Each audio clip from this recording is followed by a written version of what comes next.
Welcome to the Heal, Thrive, Dream podcast, where trauma survivors become healthy thrivers. Each month, we'll feature a theme in the trauma recovery and empowerment field. To promote your recovery, healing, and learning how to build dreams, here's your host, Karen Robinson, transformational coach and therapist.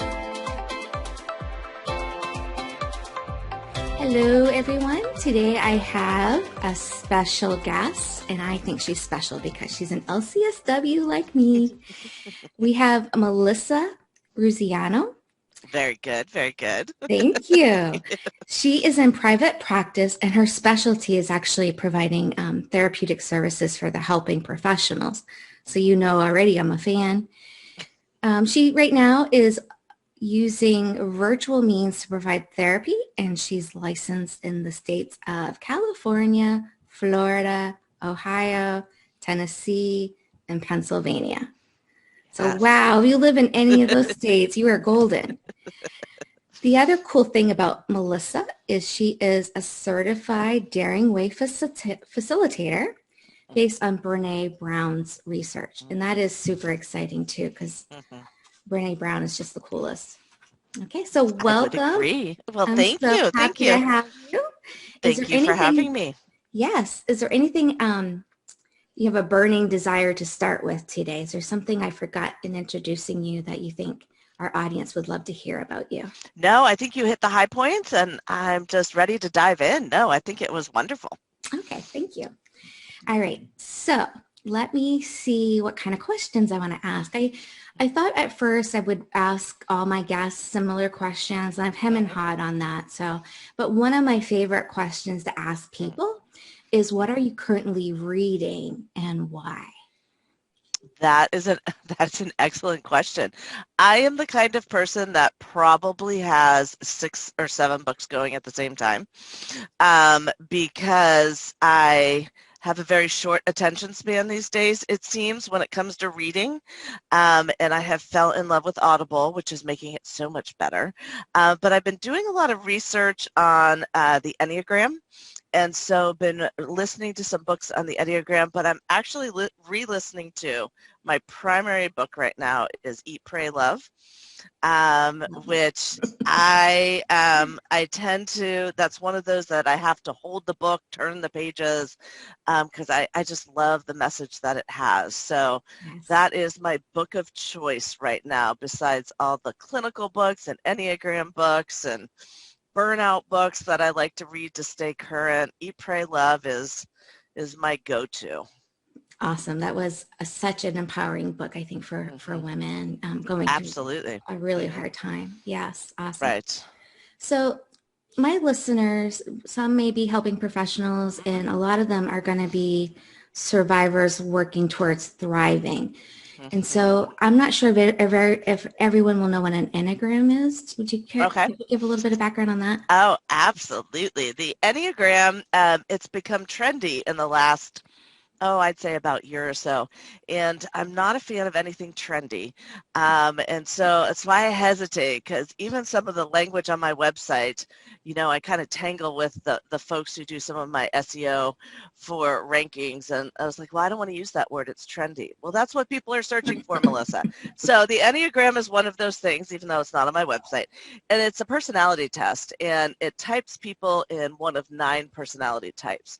So it's very similar to the Myers-Briggs, when we talk about the 16 personality types, like some of those old school go-to tests to kind of learn about your personality. But this one breaks you down into 9 different personality types, and it really dives into how your personality changes when you're under stress, how your personality changes when you thrive, how you work in relationships really well, what your strengths are. And I use it probably with most all of my clients as a tool, not as a, like my personality type. My primary is that I'm an achiever, and my secondary is that I'm a helper. I'm really glad that helper is in there, since that's what I do for a living. But, but it's just, I don't walk around and say, well, that's my 3 talking because I'm an achiever, or that's my 2 because I'm a helper. It's just another piece of understanding of kind of why you work the way you do. And I just find it very helpful, especially when we're dealing with thriving and clinical and emotional stuff, that if people can put something concrete onto it, sometimes it's easier as a starting point to kind of bounce off of, to really wrap your head around why your personality is the way it is and why maybe you're not really working at your best level because you're in a position that is just really in conflict with what your core personality is. So I just find it fascinating. And the more I read, the more I dive in, the more I learn, and I just find it fascinating. I agree. And you did an excellent job of recapping that. Oh. Really, really good. If there's any Enneagram experts listening, they'll be like, oh my gosh, she missed all these points. But that's like the super helicopter view of the Enneagram. Well, that's what most people are going to find helpful too. Yeah, right. Unless you're going to live and breathe it, right? Correct. I think there's a free test online for it as well, right? Absolutely. Yes. There's a lot of free tests. The one I use, I can provide for you. You can put it in the notes. There's one that I use that's free, and it's like, it'll take 10 minutes and people can type and then, figure out what they are. And then if they're curious, they can learn more from there. Awesome. Yes, please send it and I'll put it in the notes. Absolutely. I do have it, but it's probably buried in 8,000 emails. So of course. Because I did take it fairly recently again, just because I'm always curious, because I do think they can change. Yes. One of the things that I have found interesting about my own personality is, like, I think I started out in life as a little extroverted social butterfly. And then the social work field can be really heavy and also very rewarding. But I noticed I needed more introverted time to heal, reflect, right? Try to figure out make meaning out of all the trauma in the world, kind of thing. Right. And so now I find that I'm a balance of introvert and extrovert. And it's just fascinating. It really is just fascinating. Is, absolutely. And I tell a lot of my friends and clients too that I say I'm an extroverted introvert. And they're like, there's no way you're an introvert. And I was like, where do you gain your energy from? Do you gain your energy from a lot of people in a room? Or do you gain your energy from one-on-one conversations or being alone? And I was like, I gain my energy from one-on-one conversations or being alone, which really, truly makes me an introvert. But I can do all this extroverted stuff, but my alone time is where I recharge my battery. So I 100% understand that, especially being in the field. Yes. Yeah, we definitely need that downtime. Yeah, to be effective. Absolutely. Yeah. Okay, so the other thing I wanted to know more about is the daring greatly. How much of that can you share today with our guests who don't know Brene Brown or her research, which, by the way, if you're listening, which obviously you are, please read Brene Brown's books. I don't think I've read a bad one yet. They are just so powerfully good. Okay. Yes, absolutely. And that was going to be my first thing. If you haven't heard of Brene Brown, do a little research, especially over the past year. Her notoriety has really grown, and she has podcasts, and just a simple Google search can give you a background. Daring Greatly is really, truly one of my favorite works, and really what led me to want to be certified to be a facilitator within her work, because it really talked about, she uses this metaphor of the arena, and the arena being something that's one of your biggest challenges. What is it that you need to show up in the arena and to be seen as?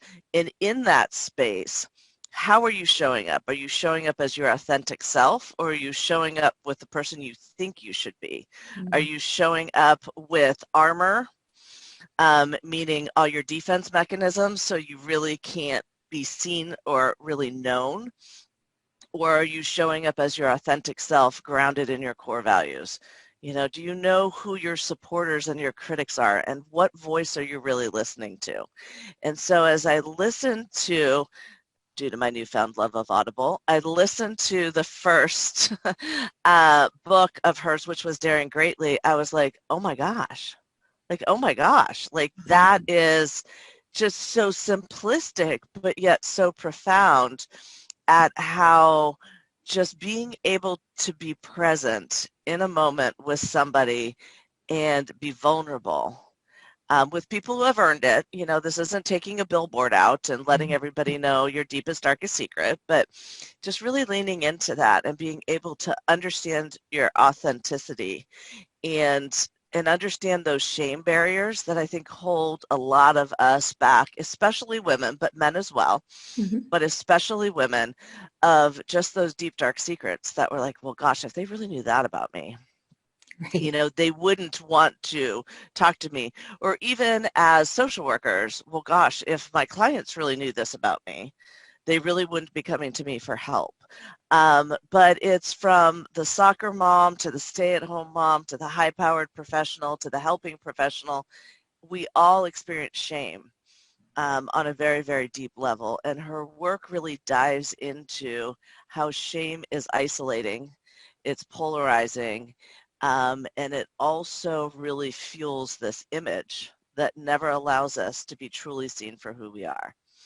And when you're able to take a step back and give yourself permission just to be human and to be known, there's such a shift in what that does with your relationships for those who have earned it, and what it does with your view of self, and being able just to kind of let go of the story you've been telling yourself for all these years. Right. Whether it's true or false or somewhere in between, to be able to let go of that so that you can live your life and that you can thrive. And that's the only way to get to that point, is to let go of some of that baggage. Yes. Oh, wow. You're like the poster child for her program. Well, that's only one book, you know, and then there's The Yeah. Gifts of Imperfection that she just relaunched, a 10-year relaunch recently. And, you know, that really speaks to this concept of perfection and, you know, how we're all perfectly imperfect and where perfection is really an illusion. And Rising Strong is the other book I do a lot of work with, which really talks about, you know, it's okay to fail. It's just, what do you do after? How do you pick yourself back up? How do you redefine? And how do you move forward? So those are the 3 books I do a lot of work with. She has amazing books, Dare to Leave, Braving the Wilderness. There are amazing books out there. And like you said, I haven't read a bad one yet either. But it's about taking a step back and really, really trying to figure out, okay, what are the values that ground me? Yeah. And who am I? And how do I let that light shine to move forward? Yes. Our light is super crucial. You know, Absolutely. it gives us hope. Absolutely. Absolutely. And especially now in the times we're living in, you know, I think hope is something that's so critical for all of us to be able to hold on to and realize that even in the darkest of day, there's always hope. Sometimes we have to dig a little deeper to find it, but there's always hope. It just might not look the same as we think it should. Exactly. Mm-hmm. Yeah. One of my favorite things about Brene's work is the normalization of shame. Like you said, we all have it at some point. Mm-hmm. And what's interesting about shame, before Brene Brown, you didn't hear a lot of people openly talking about it. It was very taboo. It's almost like we had this dark, alone part of us that we could not share. And I have to say, as a person who's been working on my own authentic voice and not buying into the shame monster, it is so freeing. Oh my gosh, So yes. freeing. Absolutely. Absolutely, because it's almost like if you get a visual, it's like a scrawny, shriveled up portion of yourself that's hidden in the back corner of a closet that you just pray that nobody digs deep enough in the closet to find. And sometimes and then we do all this work to cover it up, and we become workaholics, or, you know, we eat, or we are the fun one, or we purchase things and we spend a lot of money on other people just to kind of prove our worth. And sometimes we hustle so much to prove our worthiness that we kind of forget that we have worth and value right where we're at in that moment. And our value is not something that we have to earn. We are Exactly. valuable just for being Exactly. a human. Absolutely. Absolutely. Yeah. Yeah. And I think that's one of the most powerful, besides the shame piece, is accepting that you have worth and value right where you're at. Even in the muck of whatever you're dealing with, you still, as a human being, have worth and value. Even with all the mistakes and chaos and everything else that's happened to you or by you. Correct. You are still worthy of love. Yes. And respect. Basic human decency stuff. Oh, absolutely. Yes. Yeah, I think it's just such an important message too for, like I said, the trauma survivor. It's so easy to get stuck in shame, and it's also easy to pretend that we're okay, that we're better than what we are, like feeling better, where we put the mask on. So I think anything that we can say or do to say, you know what, it's okay to take the mask off, especially when you're with someone you can really trust. And that's too, because a lot of people struggle with, who can I trust? Exactly. Any tips Yes. And Kristen Neff, Dr. Kristen Neff, is referred to a lot within Brene Brown's work, and she has a website and some incredible books on self-compassion. And there's a quiz there too. So, hey, we could just give lots of quizzes to your listeners to do. It's free as well. But it talks about one of the aspects of the quiz that you can score yourself on is common humanity. And I think especially when you're talking about survivors, there's this fear that I'm the only one who's walked through this. I'm the only one who had to deal with what I had to deal with. I'm on an island all by myself. And this concept of common humanity says it may not have impacted everybody, but I guarantee you there's somebody out there who's walked a similar, not identical, because all of our lives are different, but who has walked a similar story. And it's okay. It's okay to have your voice to say, hey, this happened to me. And I need some support, or I just want to normalize this, that this wasn't me, and that there is hope and there is another side. And so that concept of common humanity, whether it's talking about survivors or whether it's talking about not feeling like a good enough mom or wife or sister or whatever the case may be, that's where we normalize. But we only normalize when we talk about it. Right. And so many of us retreat to that corner in the closet because we don't want anybody to see or hear that. I don't know why my video went away like that, but okay. Yes, yes, thank you. And Dr. Neff is amazing. I actually read the physical book, but one of my clients who has chronic pain, he did the audio.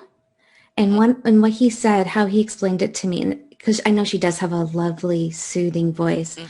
He said that it was so helpful to hear her in his head, like with his headphones.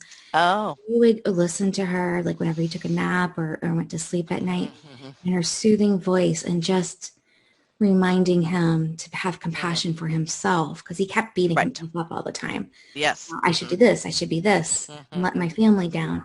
And it was just really helpful. Yeah. I wanted to share that piece too. Yeah, no, I totally agree. And I think that's why I love podcasts. I love audiobooks, because you get to get those voices in your head.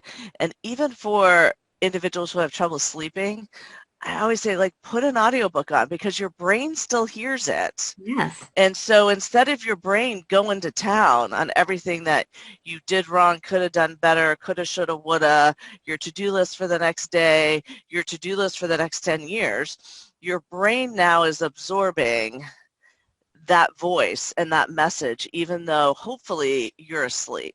And I think there's a lot to be said about getting that message, obviously with a voice that doesn't make your skin crawl, because I mean, you listen to a lot of audiobooks and you're like, okay, you shouldn't be a story reader anymore, but yeah.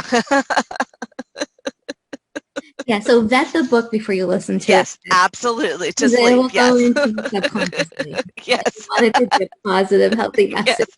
absolutely. Yeah. So thank goodness for audiobooks, right? And Oh podcasts. my gosh, yes. Yeah. Absolutely. Yes. Yeah. It's a wonderful thing. Yeah. So what else should we talk about? Well, I think one of the things that I really want people to understand is that it's okay to be human. It's okay to make mistakes. And that's part of the work within Brene Brown, but that's part of kind of my compassion. And, if I had a soapbox for my career, it's one of the things that I like to say to everybody is you're human first.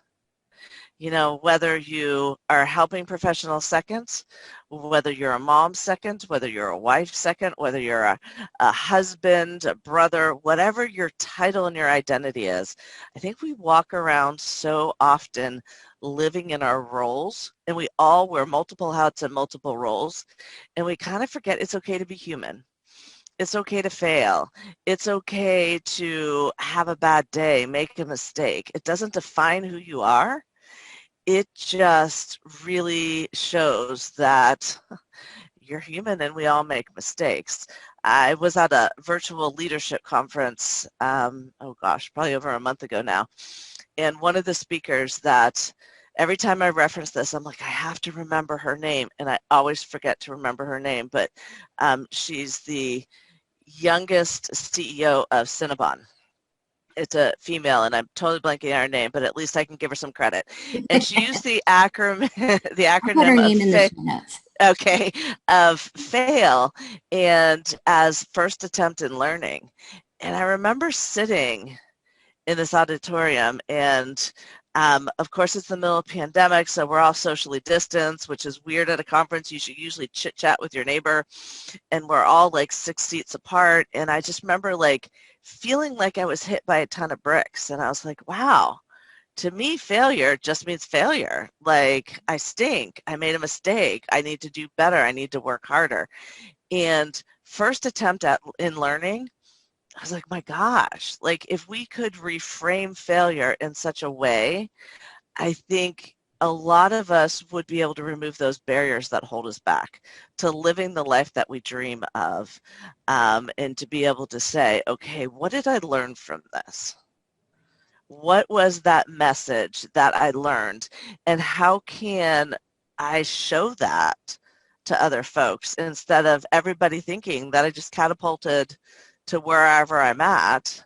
And social media does a beautiful way of depicting this. And yes, I'm on social media because I'm told I need to be because I work virtually, but I'm there kicking and screaming. But, social media just shows, 2 seconds in somebody's life, and it doesn't show the screaming kids until you get the perfect Christmas picture.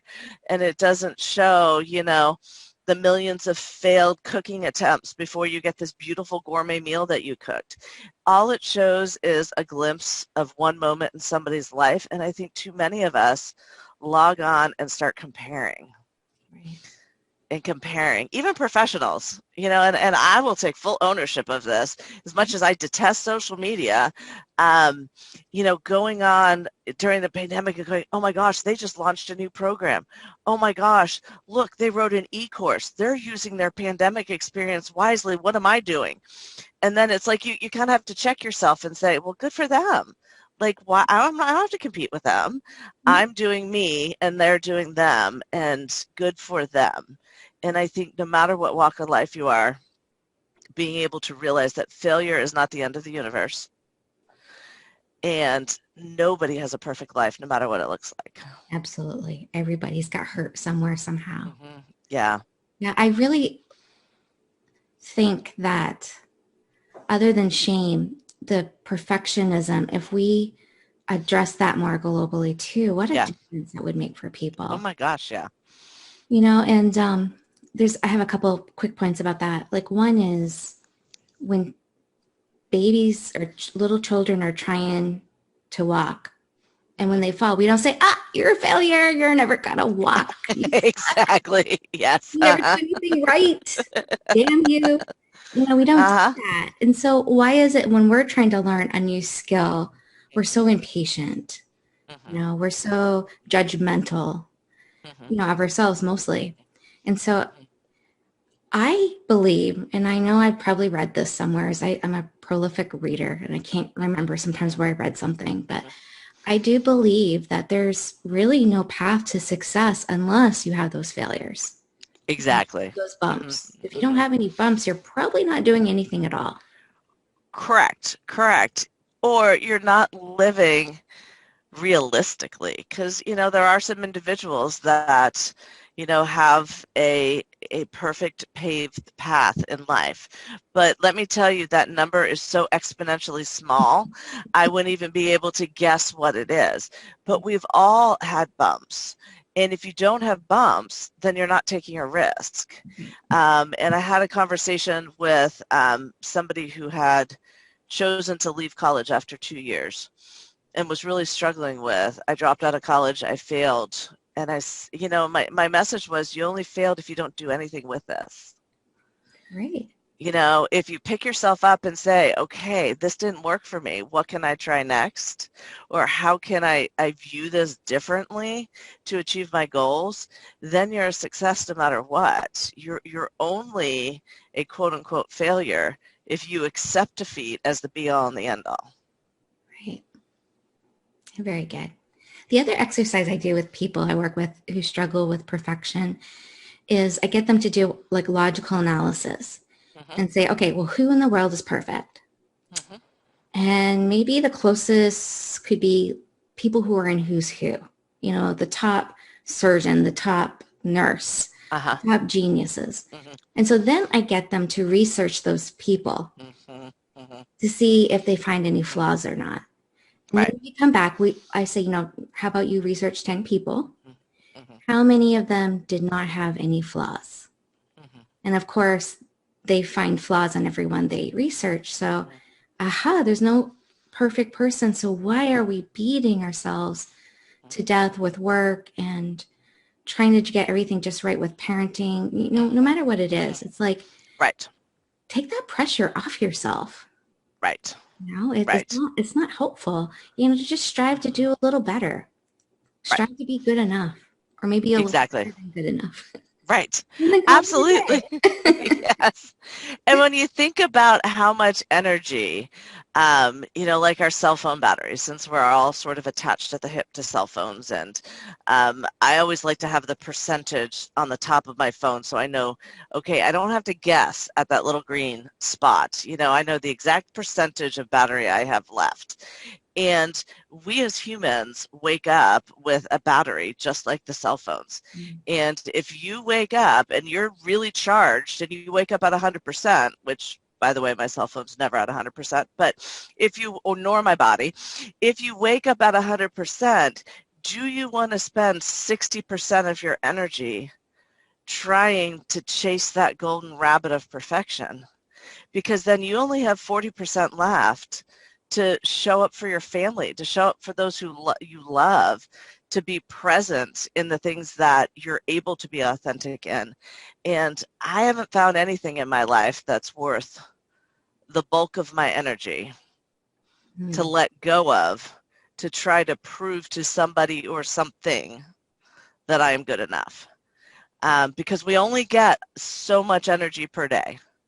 And trying to be and pretend and push, that drains us of energy. And so by the end of the night, you have nothing left. Yeah. So it's crucial that we work with our energy levels. That's actually what I do instead of time management. I do energy management. And I like that. Yeah, from a book too, which I will put in the show notes because I can't remember the title. It's all about managing your energy, and it is really effective because sometimes we have, I have all this energy. That is when you get shit done. Okay. Yeah, totally. And then when your energy feels depleted, you don't worry about it. That's normal. Yeah. Right. It's normal to get depleted, and that's when you can give yourself permission to take a nap, watch Netflix, have a cup of tea, and just Mm-hmm. be. It's Yeah, okay. And by it doing is those absolutely things, okay. yes, Mm-hmm. and by doing those things, then we can start to recharge our energy again, Mm-hmm. and then can do our to-do list or whatever it Mm-hmm. is. Mm-hmm. So I find that works so much better for me than the time management.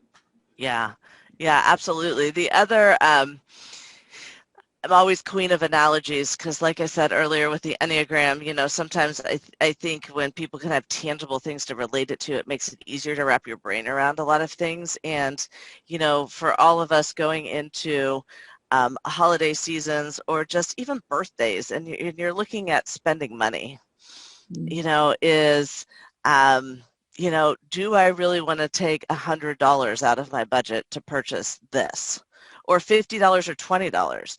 Is it worth this bulk of money? And sometimes it's like, absolutely, it's worth that bulk of money. Sign me up. I want it.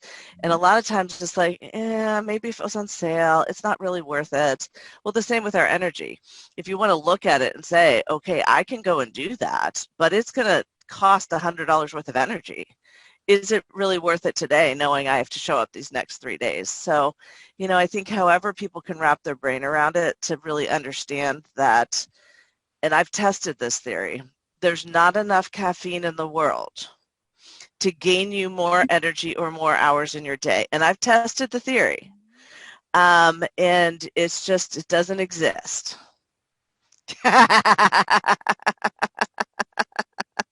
After having children, Yes. double shots from Starbucks. You should Yes, ask them for absolutely. a sponsored ad. Yes, you should.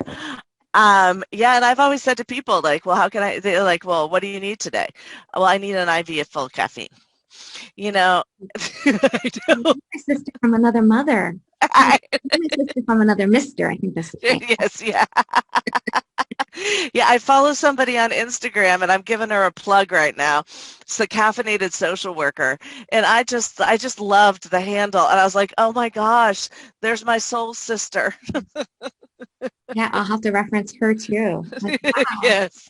these are the people that we ask for help for. We look to Hmm. guide us. Hmm. And Absolutely. even just And I having think, cute names, it's yeah, entertaining. Like right. the struggle is real. I am not the only Absolutely. social worker that needs an IV of caffeine to make No, it through ma'am. the Yes. I'm right there with you, sister. day. But, no matter what your title is, no matter what you do or don't do in your life, Mhm. we all have struggles. We all have struggles. And it's just, what do you choose to do with them? And how do you choose to work through them? Do you want to do it on an island, which I don't recommend? Yeah. Or do you want to have a couple, to use another Brene Brown term, marble jar friend, which is somebody who has earned the right to Yes. know your story? Do you want to have some of them along the way? No matter if my best friends live 3,000 miles away. Mhm. And my brother, who's my other best friend, lives 4 states away. So it doesn't matter if it would be great if they were in my same city, but virtual it works because they're still my people, Yes. even if they're just not in the same town or next door. Yes. Yeah. So appreciate your people and look for them. Yes, They are absolutely. there. They They are really there. are there. And Hmm. it's important to have hope so you don't give up looking Yes. for them. Absolutely. Absolutely. And I have so many clients that have found connections because whatever they were struggling with, maybe they weren't ready to talk about it in a small town. Or maybe they're not, it's something that nobody locally deals with.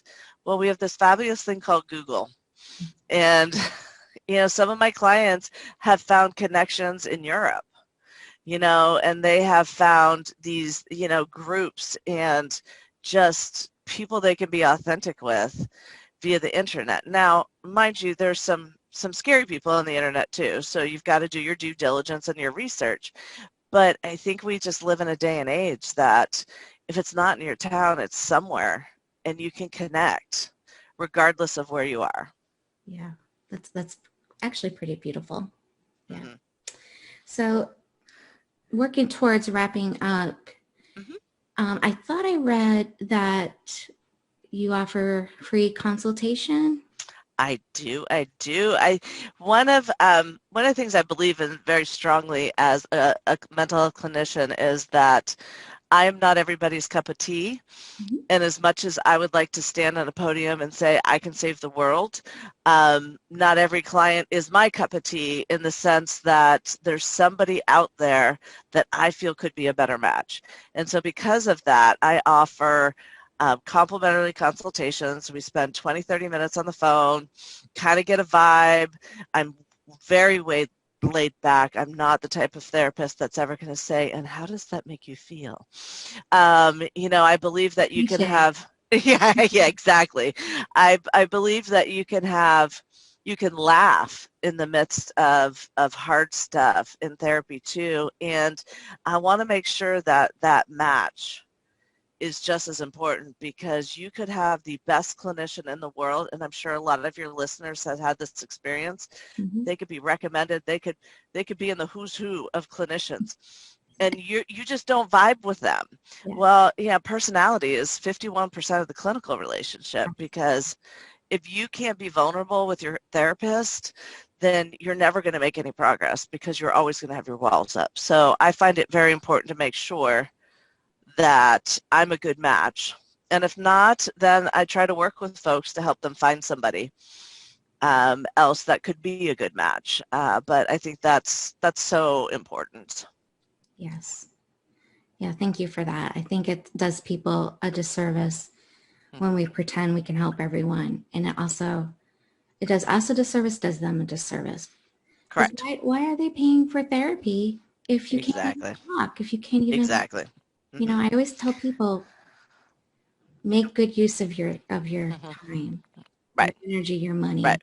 Mm-hmm. And there is someone that will be a better fit for you if you can't connect Absolutely. with your current therapist. Absolutely. And as much as this might cause me to get nasty grams, a lot of the clients I have come with therapy horror stories, Yes. and that breaks my heart. But therapists are human too, and just like there are not so fabulous physicians out there, not so fabulous attorneys out there, there's also not so fabulous therapists out there.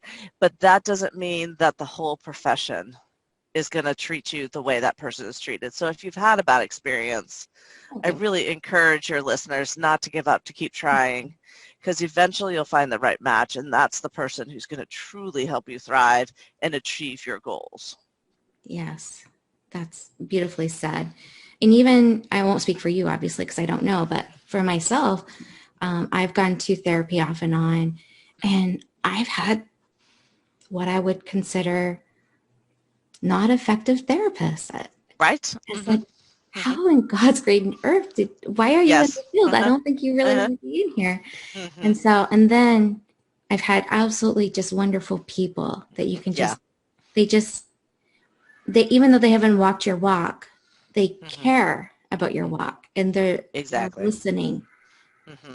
Right. The listening piece is just so huge. So if you do not feel heard, that's sign number one too. Right. And sometimes you can just tell by how your belly feels or the little hairs. Right. Like, Exactly. Not good for me. Yeah. Yeah. We'll pay attention to that stuff. Yeah, absolutely. Because not everybody's it's not one size fits all with therapy, and I think now in my wise clinical years, being in the field for 25 years, it's in the beginning I'd be like, oh my gosh, I'll work with anybody. And now I'm just like, I don't really do well in that area. And I have enough internal strength to be able to say, I'm not your best match. I don't care if your best friend said they worked with me and loved me. I'm not your best match, but let me help you find that person. Yes. Yeah, the warm handoffs are huge. Oh, yeah. Mm-hmm. Absolutely. 25 years. 25 years. I have 22. And what do you think it means to have 2 decades in the field? Like, we are hard. I'm old. It means I'm old. No. It means this career was our calling. This is absolutely. We would have ran.